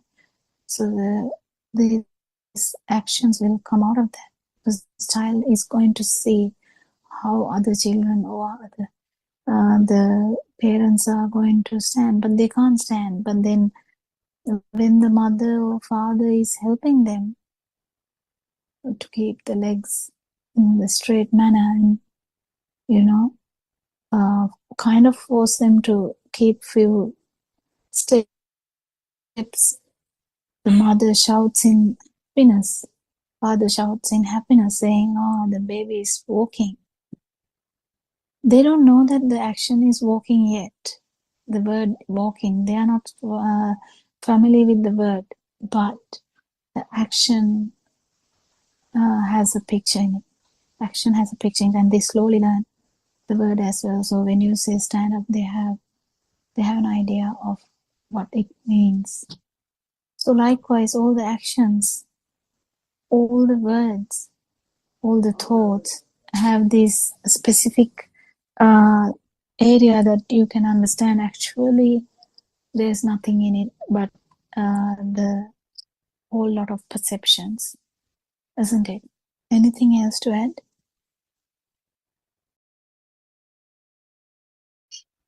Yes, Thiruvan Saranai, Dr. Kokila, I think you gave a detailed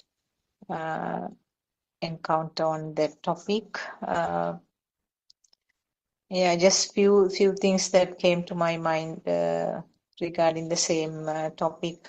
One is that these all five senses may not come together in most of the instances, except in a situation like tasting a food. Now, for example, sorry, if a chocolate is offered to a baby, like maybe the baby is about 1 year or 1.5 years, if a chocolate is offered for the first time, mother will say that like to taste this chocolate, like that she will make some comment and give it. So the eye faculty will vibrate and the baby will get a picture or a shape, and the sound, ear vibration, the name chocolate comes along with that. And then when it is given to the mouth, the tongue faculty, the taste faculty will give a particular vibration and a particular sense. And also there will be a smell where the smell faculty or the nose will have an input. And also the either the holding with the fingers or inside the mouth, that not very hard but not very soft, also something in between. And also when the chocolate is melting inside the mouth, there will be a different feeling. So that is where the body sensor will come into action. So all this collectively provide the thought, this is chocolate. So this is in relation to a food. But when you are talking about some other topic like maybe if we say elephant,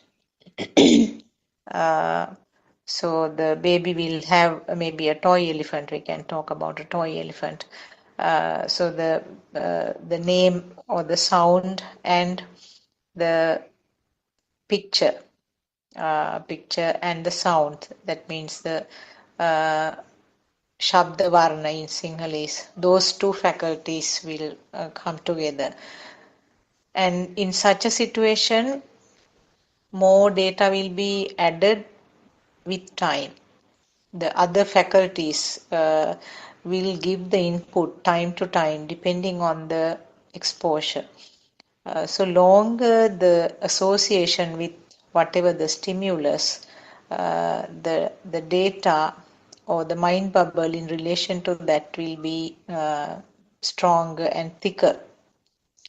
Now the example you gave, particularly mother, now like mother, father, the mind bubble will be thicker where lots of inputs, lots of data is collected time to time.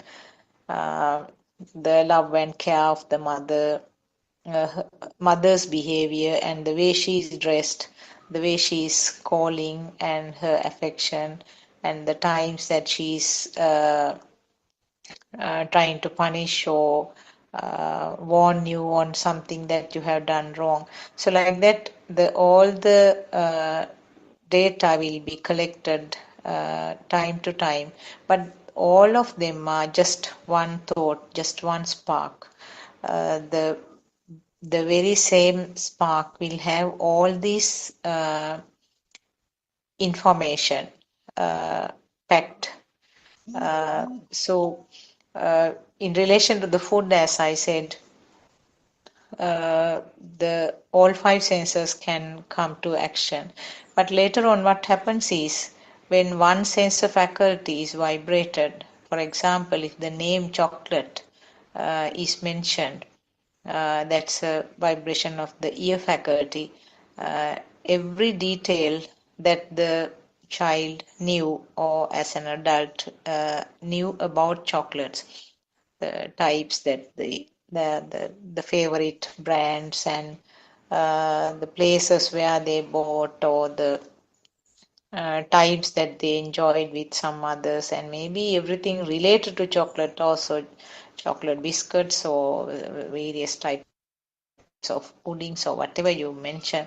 All these things, like uh, apart from the main information about the chocolate, everything else around that or related will also be in that spark, that single spark, or that thought right, which occurred right now.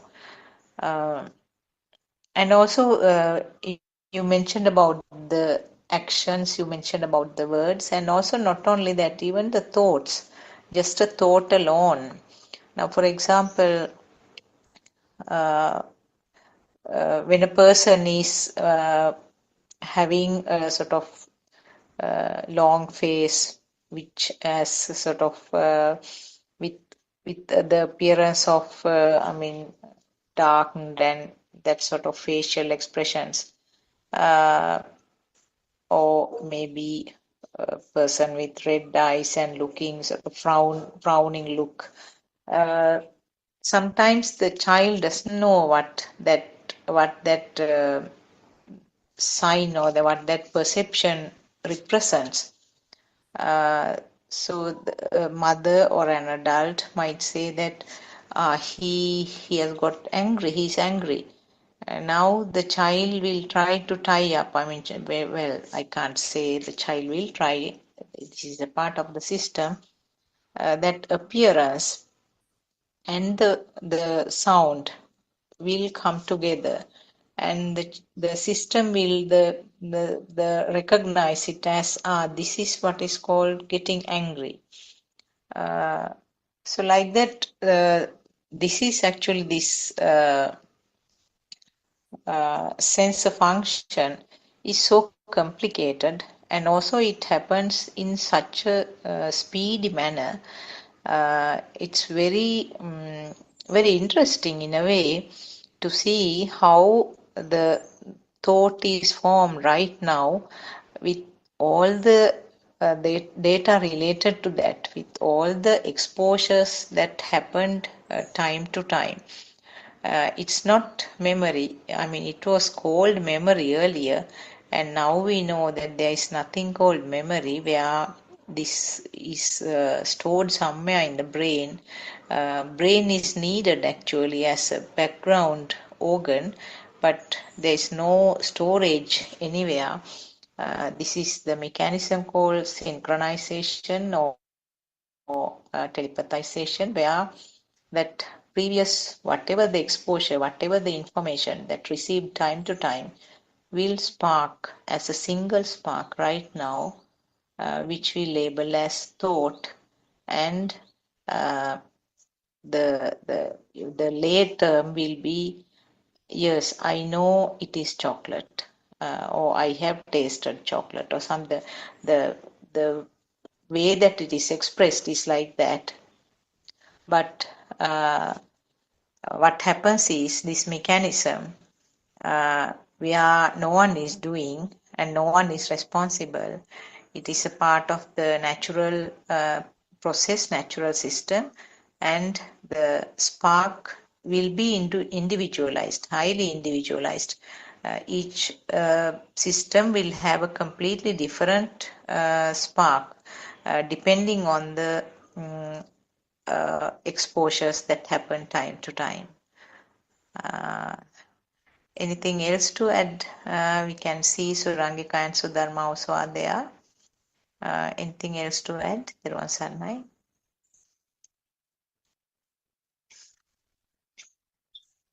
Thiruvan Saranai, Dr. Sakunthala, Dr. Kokila, and all the Dhamma friends.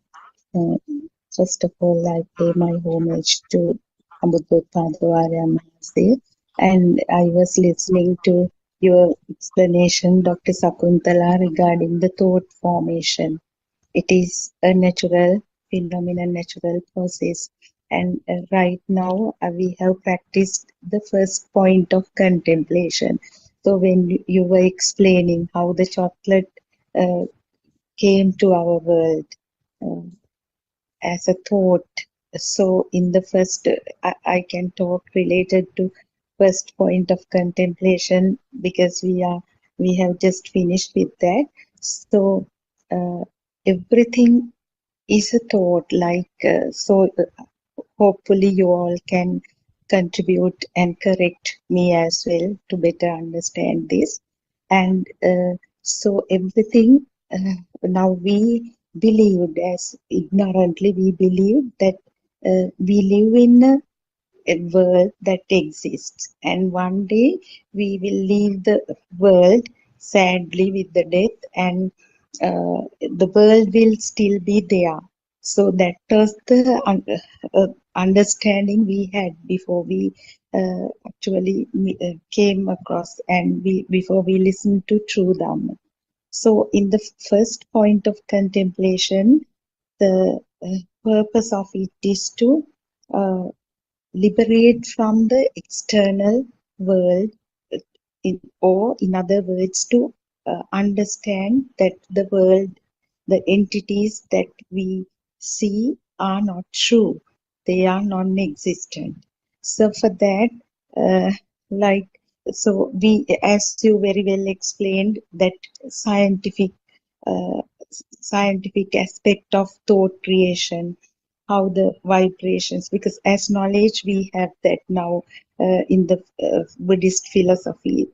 After listening to those sermons, now we know how the thought is created due to this speedy occurrence of vibrations of opposing charges. They come together, and the natural creation of power, the power is generated, and mistakenly we feel that it is the self. So, and now in the first point of contemplation, what we actually experienced was now all these sensory organs or sensory faculties, uh, they, depending on the capacity of these sensory faculties, certain depictions or projections happen. So, uh, the, for example, if we take the eye, so the moment you open the eye, probably you might see some shape, and the fact that it is a Buddhist flag is a thought.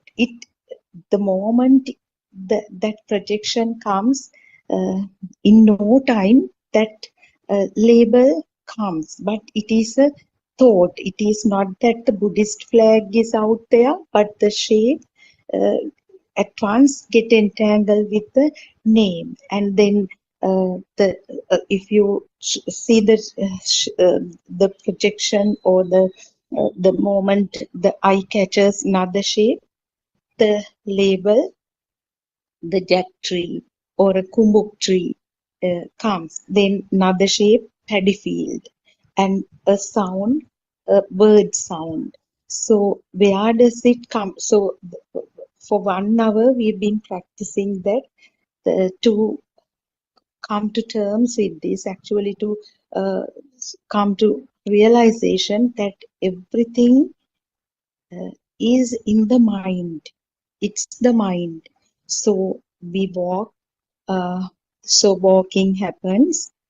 The moment some sensation comes, some hardness is felt, and the thought occurs. It's the ground, it's the grass, it's the concrete floor, it's the tiled floor, or so on and so forth. So it's a beautiful experience.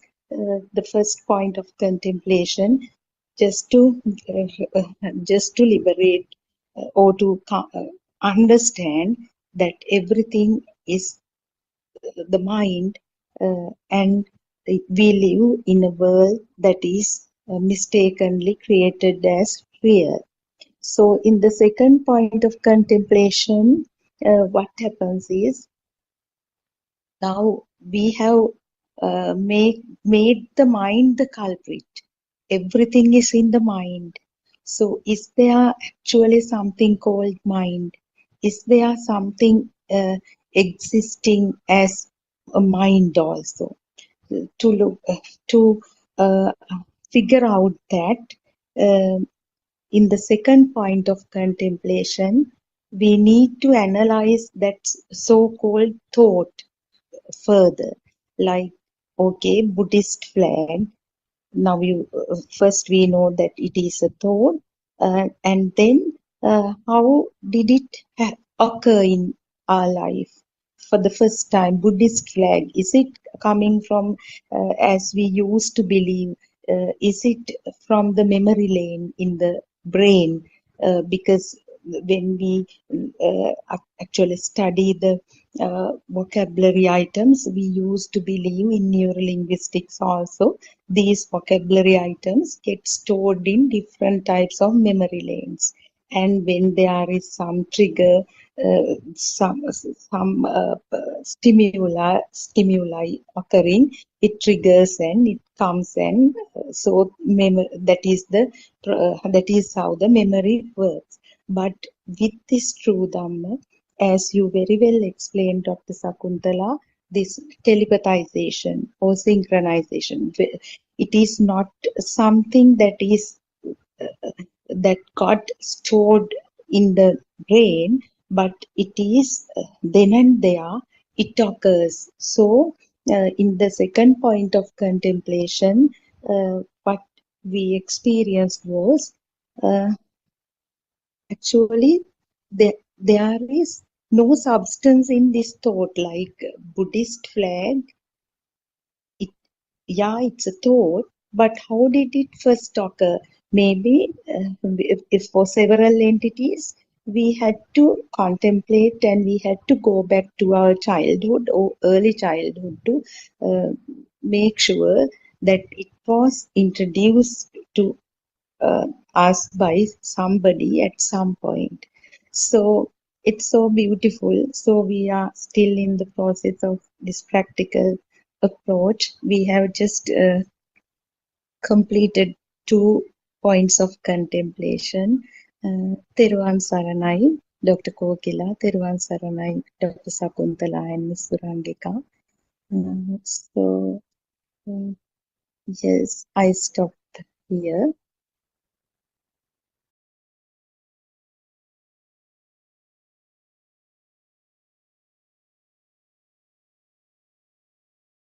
Yes, Teruvan Saranai, Sudharma. I think that was very good timing because you have had a practical session and then you could explain what you were experiencing, what is meant by thought. Everything is in a thought. Uh, would have been very sort of easy for you to explain also because you just had the walking meditation and experienced how it happened as a flow in the thought. So this is actually these 4 steps that you were trying to explain. The first 2 you explained. That is the beginning of the pathway to understand what is this self-perception or this Sakkaya Ditthhiya, which is a thought, which means the self-existence or the self-feeling, self-perception, all are used for the same meaning, the feeling of self. So that's a thought. That is something that is new actually for a person who is newly listening to these Dhamma discussions.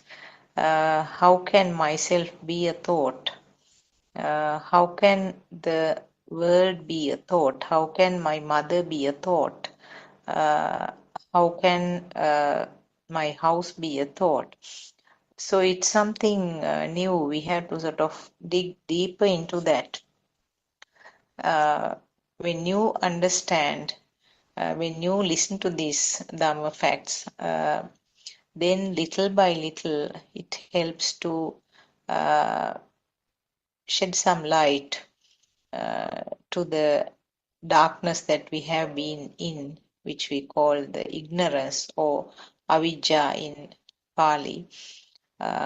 Because without realizing that these are creations of the senses, depending on the nature of the animal or the human being, the world created by these senses is taken as real. So that is when the world is taken as real, when you do not realize this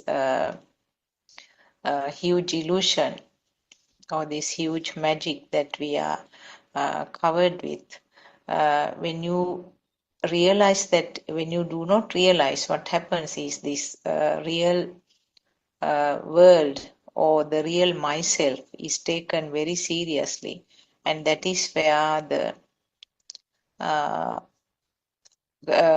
all the defilements start. That is the root cause for the defilements. Would Surangika like to join with some inputs? Terwan Saranai. Terwan Saranai, Dr. Sakuntala, and Terwan Saranai, Dhamma friends. So I think the 2 points of contemplation was very well explained. And I suppose it's the second one that is the most challenging. Well, you can't actually say that every aspect is challenging for beginners. Just to understand the first point of contemplation can take a long time, depending on how much of inner reflection and penetrative insight one exercises in that, and being diligent in putting it into practice. It's one thing to listen to the true Dhamma philosophy, and that listening to it intently with focused attention is also a key part of this whole process. But then along with that comes the practical aspect of it, which Sudharma just mentioned. And that's why this whole practical program is so important as well, because you have to, what you do in the one-day practical program, that is just a training, a coaching with guidance and assistance from the spiritual teacher or those who have, or those advanced practitioners who can guide people to navigate that first point of contemplation during a practical program. But then it's up to the follower to then use that as a guidance, but then adopt it in the day-to-day daily activities as well, and continue to see how that how the external world, how that is not a reality, and how that this is just a construction of the mind. And even the second point of contemplation, as you progress to the second point, to understand how whether there is anything in the mind, as Sudharma mentioned, is there anything of substance? We talked about the mother, we talked about the chocolate. Is there actually chocolate in the thought, in the perception? Isn't that just a perception? I mean, if you think about the gooey nature of the chocolate, is there a gooey nature? Is there a liquidity? Is there a solidity in the thought? The perception of solidity, there is no solidity. The perception of taste and perception of chocolate, even taste for that matter. Is there such a thing in the thought? No, it's just a perception. So keep on unraveling this is very, very important in order to completely see through and through this whole falsity, isn't it? This whole mirage of perception that species or beings or humans, everyone kind of gets trapped in. And then if we come back to the practical program and the next step, which you will probably get to in the afternoon or at some point, is once there is that realization that the external world is not true and that it is just a conceptualization in the mind consciousness, and then the mind or the thought itself, there's nothing of substance, it's just a perception. What happens then for the third point is the fact that the action mind of the Kriyasita comes into play, where still there is a seeing, still there is a hearing, there can be a tasting, or if one is actually engaging in the walking meditation, there is still the feeling of touch or contact with the ground and the feet, but the touch becomes just a touch. The hearing of perhaps the birds singing in the trees or the wind rustling through the trees, that just becomes a hearing. That doesn't dissipate, that doesn't get lost. So the senses and the perceptions arising out of the sense faculties are seen as they are, and then finally the progression to the final point of contemplation, where when one sees the sense of seeing as the seeing, the hearing as the hearing, the contact or the touch as the touch, the realization gradually dawns that there is no doer here. There is no person seeing. There is no person hearing. The actions still go on, still continue. As long as the sense faculties are there, the functioning of the senses still continue. And the sense of that whole falsity of self-perception gradually dissipates. And that is the crucial part of the fourth, I can't say final, but the fourth stage of contemplation. But a very key point. But to get to that, each of those 4 steps are so important and needs to be practiced very diligently to get to that point. I think I remember Aryan was saying this morning, I haven't finished listening to the talk, but even for the second stage or the third stage, even the fourth stage, I think perhaps it was the fourth stage that he was explaining in a bit of detail this morning, that there are followers who don't really understand who cannot get to the feel and understand that there is still that perception of self still remaining, and that they are not conscious enough. The awareness is low.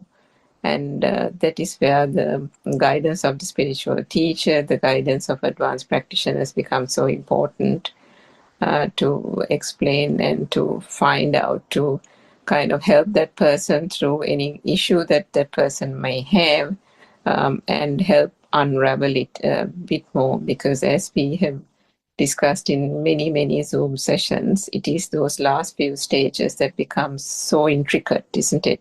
So challenging for one to unravel for oneself.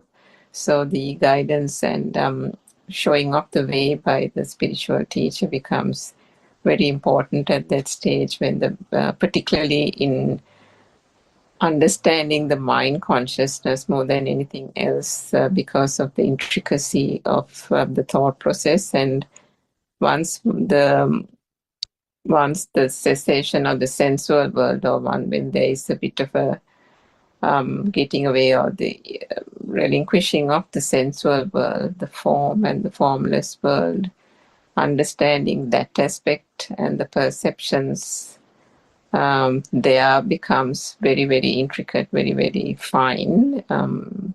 So that is where the advice and the guidance helps. So perhaps Dr. Kokila, you can elaborate on those aspects a little bit more.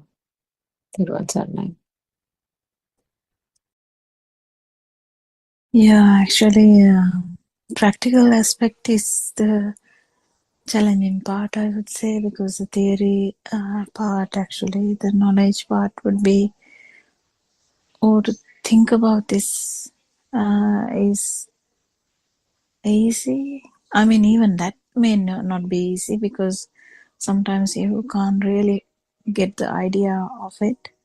But then once you get hold of the idea, still there's a challenge of feeling that true. It's always is known will be felt by that system. So it is sandiktika. So it's very difficult sometimes to actually understand. But the way we understand would be the noble friend. Noble friend might feel the way that whatever the vibration now, when if we are talking about an event, how the vibration is that about now, or if whether the angle is wrong. So there are aspects that we can catch on. But that's the importance of a noble friend who has finished this part as well, because it's very important to guide someone till the end. And if someone has not actually felt the end, or in the sense has become the zero vibration, might be a bit difficult to comment on that. But that person may be able to help for the beginners. So that's how it goes. And the mainly is about letting go, and letting go of self, in that sense, you losing you, that once we said. So you losing you is a bit difficult because we are very, very happy to lose other things. I mean, we are not, sometimes we are not happy, but still it's okay for us to lose other things. But you losing you is a new phenomenon, new concept, which we haven't understood fully. And once it happens, it is very clear. But to even become that would be something that you keep understanding that you can't do anything about it. So to a level, the feel will be just changing very slowly according to the defilements, how thick the defilements are, isn't it? So it's everyone's everyone is having a challenge here, and the noble friend is there to help you. So everyone can join a Zoom discussion and ask Aran. So he's back with the 7 o'clock one as well. And I heard him talking about another Zoom discussion as well. So he might actually keep Zoom discussions for 24 hours. So yeah, it's just matter of just coming into a Zoom discussion and asking a question and divulging yourself, in the sense divulging how much, what vibration you have, and that might completely help that person. Whoever who talks actually will get this better. I think will get this better and faster than a person who doesn't want to talk or want to discuss these things, and who is open-minded. That's so important, because if you're not open-minded, and you might get trapped in the thoughts, even though the value will be not there. You might trap in the thoughts, or you might trap in the feel. Who knows? It depends on what level you have gone into. And noble friend main function, I would say would be is to like warn the student or want that person say hello, there's a bit more. Or in the other way around, Lord Buddha once came and said to Sariyut Swaminathan, Venerable, he or she had attained nirvana.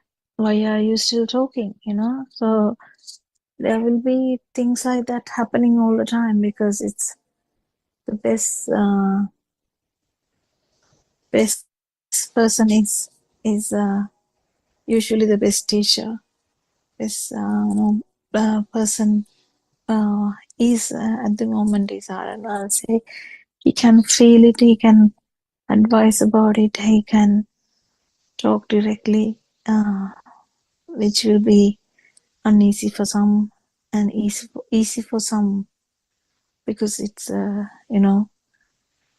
Arhan say is so direct, even though it is so hurting, someone might actually take it nicely. Some may not. Who knows? Some may not. Doesn't matter. But as far as you understand, it's some kind of help that is being offered to become the non-vibration, isn't it? Is there anything to add?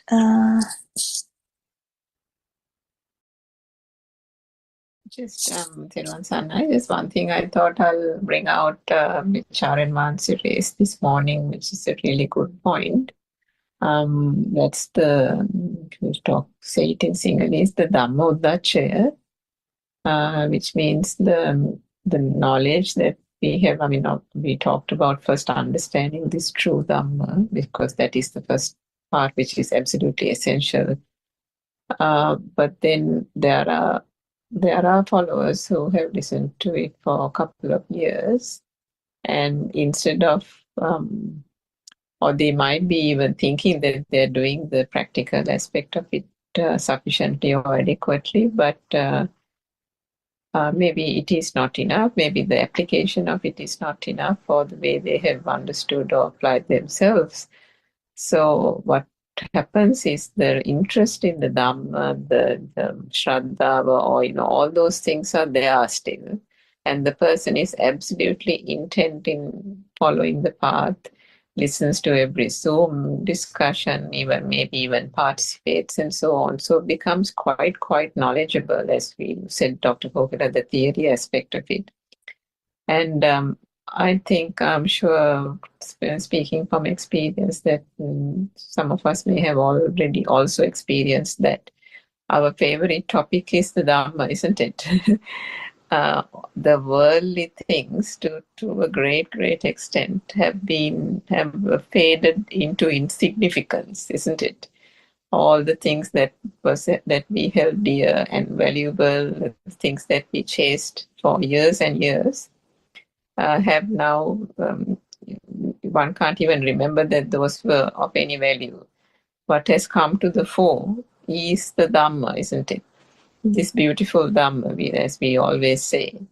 And then we analyze it in all kinds of angles. We look at it in different ways. We look forward to the talks. All this happens. So everything is well and good. But then, as our advancer says, are you going to continue to be listening to the Dhamma? Is that the purpose? Is this just a syllabus, he has asked so many times on the Zoom, isn't it?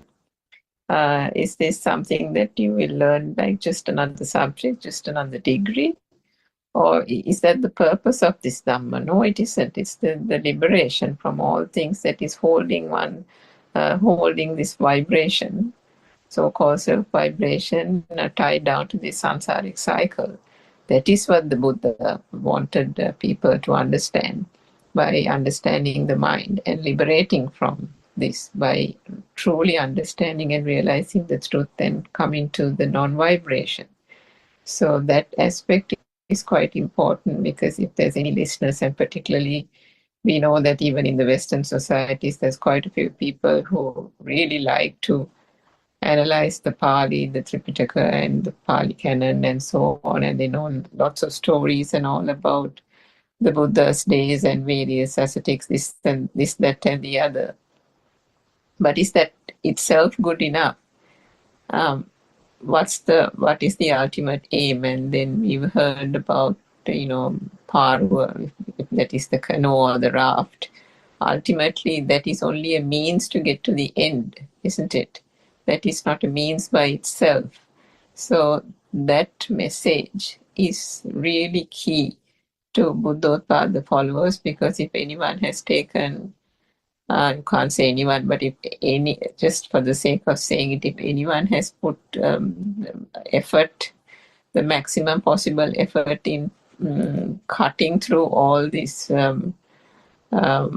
various things that have been said about so-called Buddhist teachings and cutting through to the core and showing the truth, it has been Aryan Mahansa over the last 5 years with over 10,000 discourses.